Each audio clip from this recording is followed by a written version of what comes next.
welcome to the Wake Up Show. My name is King Solomon. I hope you're doing great. I hope you're doing fantastic. So today we're taking off from where we left off last week, and we are reviewing the book 7 Days That Divide the World: The Beginning According to Genesis and Science by Professor John Lennox. So let's get right into it.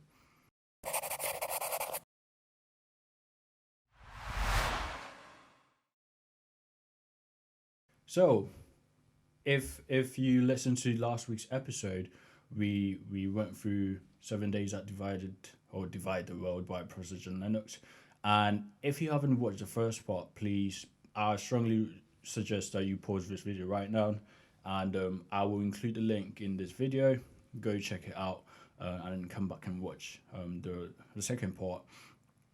And so today I'm just going to go right into what we're going to do today. And I'm going to give my final thoughts on the book. And before I do that, I'm going to talk about two interesting topics that Professor Lennox discusses in the book, which are the theistic evolution, the problems with theistic evolution, and God of the Gaps. Now, I'll start with God of the Gaps. I think most of you might have heard of, the God of the Gaps problem or issue. And this is the idea that we invoke God whenever scientists have, gaps in their understanding of a certain issue, right? So, for example, in the past, when we look at diseases around the world, a lot of people ignorantly attributed it. A lot of people attributed those diseases and, for example, outbreaks and plagues and stuff like that. I mean, we are in our own pandemic at the moment, but that is another issue for another day. They usually looked at the situation and then they said, "Oh, this disease was sent by God, or it was sent by the gods, whatever the case is." And obviously, with time and with the advancement of medicine and all that, we know that basically if you keep good hygiene, good sanitation, you eating healthy, getting your exercise in, you're more likely to be healthy and live longer. Certainly, we're living much more longer than people used to back in the day. Life expectancy today is ridiculously good, compared to back in the days where people were dying in their 30s and the 40s. And so when we talk about God of the Gaps, we're talking about stuff like that. We do not have enough evidence to make solid conclusions, therefore we invoke the name of God. Now, atheists usually tend to use this as a battering tool against Christians and other religious folks. They're like, hey, listen, we may not know how the universe came about, we may not have a full understanding how all these things came into being, but listen, we have explained a lot of things, and we know that with time, we are going to close all the gaps. And when we close all the gaps, there will be no need for God. In other words, we will be able to explain everything. You don't need to invoke the name of God. Case closed. And some Christians find that argument very, interesting, and they're like, you have a case, because back in the day we used to think the earth was static and then the sun revolved around the sun, but now we know that actually that was not the case, right? So, and then the Bible seemed to suggest that that was the case, although if you listen to last week's episode, you will hear what we had to say on that. So that's why I recommend that you go and check it out. And all these other things. So some Christians may hear it and go like, actually, you're making a good point, right? But should we actually be alarmed by this argument? This whole argument that, with time we're going to explain everything and there will be no need for God because we've closed all the gaps, and the Bible will just be another book which is either fable or total myth, and you don't have to believe in the Bible anymore. But should we be concerned? Or better still, are all gaps bad, right? Are all gaps bad, right? Now, I want to use the words of Professor John Lennox in this case, and we're going to see how he sees this issue. And I quote from page 171. He says, "The fact that information on the printed page is not with the explanatory power of physics or chemistry is not a gap of ignorance. It is a gap that has to do with the nature of the writing, and we know how to fill it with the input of intelligence." So, in other words, Professor Lennox is saying that the explanatory power of science is limited, and we must be ready to admit, especially atheists and then scientists, they must be ready to admit that at some point, at certain points, explanations go beyond our realm of reality, and so invoking the input of intelligence and an intelligent being will be the only reasonable explanation, right? To them, at least, it should be. But we as Christians, we know because we have been told in the Bible that God created everything, right? So you shouldn't be so bucked down by the fact that atheists are like, oh yeah, don't worry, we are going to eradicate God because we are going to have all the answers to, especially the questions like where did we come from, how did we end up here, and stuff like that. But no, they don't have all the answers. They will never have all the answers, right? Okay, so that was one of the interesting topics I wanted to talk about or briefly address. And the other one is another interesting one, a very interesting one. The problem with theistic evolution. Now, when we say theistic, we're basically talking about God. You hear people saying atheists, um, do not. So atheists do not believe in God, but theists believe in God, right? So, but then in this case, we have theistic evolution. Now, usually when you hear evolution, you think, oh yeah, that it's usually atheists that go with the evolution stuff, right? Christians are not really into evolution, but then it seems quite popular that some Christian scientists, especially, do run with this idea. Now, some most of you may know what evolution is. The idea that um, random mutations um, were responsible for us being here. So I don't know, millions or thousands of years ago. I'm not a biologist, so don't don't call me out, right? Um, we're probably, I don't know, some cell somewhere, and then somehow we developed and we became what we are today as humans.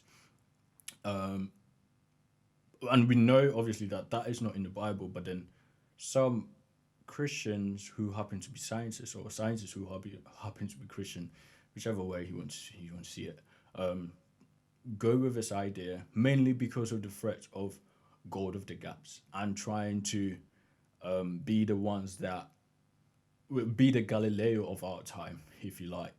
Um, yeah, and I think if you watch the previous episode, you understand what I'm saying here. But then there is a problem here. Now, let's go through some of the main points as pressed by theistic evolutionists, right? So, number one, they believe that God causes the universe to, or God caused the universe to come into being, which we all believe, right? We all believe that God created the universe. And they also believe that God sets the laws of physics and the fine tuned initial condition. So we know that there are laws of nature that keep everything in balance. And the fact that the Earth is in its orbit, revolving around the sun and all in its axis and all this stuff, right? Any sort of slight miscalculation or any slight deviation, that's the end of everyone. Okay, and so they believe that God set those laws of nature for the universe to function um, properly, if that is a word or the right word. I hope you get my point. But anyways, and they go on to say that God sustained the universe in being. Right, the fact that the very God exists, He sustains the universe. And then now we're getting to the point where everyone starts to leave the room. So the fourth one, they believe that the universe develops and life subsequently emerges without any more special, discrete, supernatural input from God until God creates human beings. Right? So God created the universe, He set the laws, and somehow living creatures started popping up. But then they think evolution applies to all other living organisms. If I'm not mistaken, they believe that evolution applies to all other organisms, but not human beings. Right? Human beings were created by God, um, which is very interesting. Right? Very very interesting. And then I must say, by the way, that there are variations of these beliefs. So you some may believe certain things. Some of the points I'm saying, others may have a totally different view. Professor Lennox actually goes deeper, and then he talks about all the, well, maybe not all, but most of the variations we have around. Now, the last one I want to mention is that they believe that at a particular moment, God specially conferred His image on a hominid that had already emerged from the gradual evolutionary process. So basically, saying that, you know, number four, we talked about the fact that all creatures were um, came about, living creatures. I mean, came about as a result of evolution, but not human beings. But at this stage, this idea or this variation, if you like, is that suggests that human beings and all living creatures evolved somehow, right? So you have all these ideas, and so you can see the fact that these guys are trying to merge science and all. Okay, let's, for the sake of argument, science and God, or the Genesis account of creation. Although we don't see such thing though. Um, Now, theistic evolutionists suggest that God is responsible for evolution rather than natural selection. So, with evolution, we're looking at natural selection being responsible for the random mutations, which results in different species and stuff like that. Again, I'm not a biologist, so don't come at me, right? Um, so that's they imply that the creation of human beings, as described in Genesis, at best needs better interpretation or explicitly contradicts scientific evidence. Right, so they're saying that maybe God didn't actually create human beings, like, and then create the birds separately, right? Or maybe it is there, but then we need a better interpretation. But there's a problem here. Again, last week I was talking about how Christians have to understand that we need to interpret the Bible um, well, right? So that we will not be caught off guard like back in the days how they used to view certain things. So you can see that happening here, but there's a problem here. And Professor Lennox stated the critique that I want to mention. He said, okay, the theistic evolutionists opened themselves up to the very same charge over the origin of the universe, and in many cases, the origin of life. And so, on the one hand, theistic evolutionists believe that God created the universe, right? But then somehow don't believe that the same God could have created human beings and other living things. And so when they face the atheists, they will come up with the same challenge. So that is up to them, right?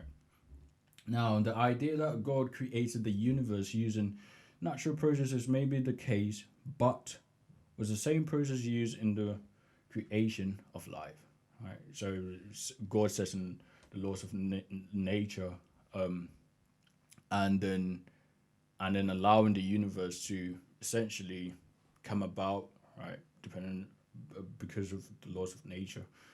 Professor Lennox goes into detail in the book, and then the same. So you might think the same thing applies to life. Now, when we talk about life, we're not talking about the universe, right? Life as in living things, the creation of living things. Um, Did God use the same process as he did with the universe, or he just created, say, individual organisms, or yeah, individual creatures or living creatures? That is a question we should ask ourselves. Now, the Bible doesn't. The Bible says, God created human beings. God created such and such. I don't know, birds, plants, and all that. So we know that from the Bible. But then theistic evolutionists think otherwise. Okay. Now, the distinction between theistic evolution and creation of human beings must be emphasized. This is not one of those ones where we can play with, right?